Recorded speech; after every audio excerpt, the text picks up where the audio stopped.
एक छोटे से गांव में एक मेहनती लड़का रहता था जिसका नाम राइस्टार था। राइस्टार एक लकड़हारा था। हर सुबह वह जल्दी उठता, अपनी पुरानी सी गाड़ी लेकर जंगल जाता और दिन भर लकड़ियां काटा। शाम को वह उन लकड़ियों को घर लाता और बड़े ध्यान से उनसे लकड़ी की मूर्तियां बनाता। राइस्टार के हाथों में जादू जैसा हुनर था।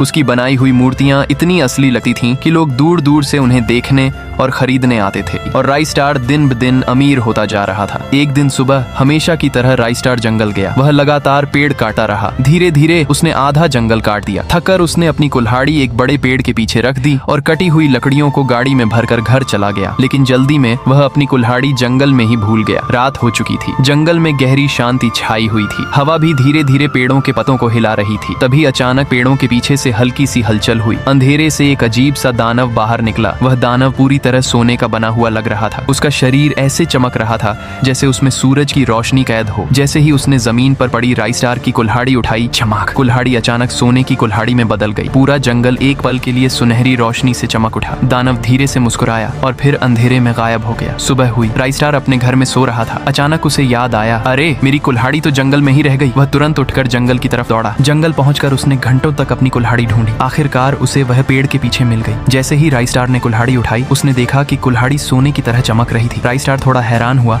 लेकिन उसने ज्यादा ध्यान नहीं दिया। उसने सोचा शायद धूप की वजह से चमक रही हो। फिर उसने कुल्हाड़ी उठाई और एक पेड़ पर जोर से वार किया। अचानक वह पेड़ चमकने लगा और कुछ ही पलों में पूरा पेड़ सोने का पेड़ बन गया। अरे ये तो जादुई कुल्हाड़ी है, उसने खुशी से कहा। लालच में आकर राइस्टार एक के बाद एक पेड़ काटने लगा और हर पेड़ सोने के पेड़ में बदलता गया। थोड़ी ही देर में पूरा जंगल सोने से चमक रहा था। राइस्टार बहुत खुश था। उसे लग रहा था कि अब वह दुनिया का सबसे अमीर आदमी बन जाएगा। लेकिन राइस्टार को यह नहीं पता था, वह एक श्रापित कुल्हाड़ी थी। उस शाम राइस्टार के घर के बाहर हजारों लोग खड़े थे, क्योंकि राइस्टार ने उन सुनहरी लकड़ियों से सोने की मूर्तियां बना दी थी। गांव के सबसे अमीर लोग आए और उन्हें उसकी मूर्तियां बहुत पसंद आई। सबने मूर्तियां खरीदी और अपने साथ घर ले गए। लोगों की खुशी का ठिकाना नहीं था। लेकिन उस रात जब सब लोग सो रहे थे, तभी गाँव की जमीन पर एक अजीब सी सुनहरी चमक दिखाई देने लगी। घरों में रखी हुई मूर्तियां अचानक जिंदा हो गईं। पहले उन्होंने अपने मालिकों को मारा और फिर धीरे धीरे पूरे गांव के लोगों को। राइस्टार सो रहा था, तभी एक आदमी भागता हुआ उसके घर पहुंचा। राइस्टार, राइस्टार, जल्दी उठो, तुम्हारी मूर्तियां जिंदा हो गई हैं और पूरे गांव को मार रही हैं। राइस्टार अचानक उठा और बाहर निकला। तभी उसने देखा कि उसकी सोने की मूर्तियां लोगों को मार रही थीं। उसकी आंखें खुली की खुली रह गईं। लेकिन तभी उसे ऐसा लगा जैसे कोई उसके पीछे खड़ा हो। उसने पीछे देखा, वही सोने का दानव वहां खड़ा था। राइस्टार ने धीरे से कहा, तुम यह सब क्यों कर रहे हो? सोने का दानव हंसा और बोला, मैं भी इसी जंगल का एक पेड़ था जिसका सपना था कि एक दिन बड़ा बनूं, लेकिन एक दिन तुम आए और तुमने मुझे काट दिया। राइस्टार उसकी बात सुनकर हैरान रह गया। उसने माफी भी मांगी, लेकिन उस दानव ने उसे माफ नहीं किया। उसने राइस्टार को एक पेड़ में बदल दिया और अब राइस्टार की आत्मा उस पेड़ में बंद है। अगर राइस्टार को बचाना चाहते हो तो लाइक करो।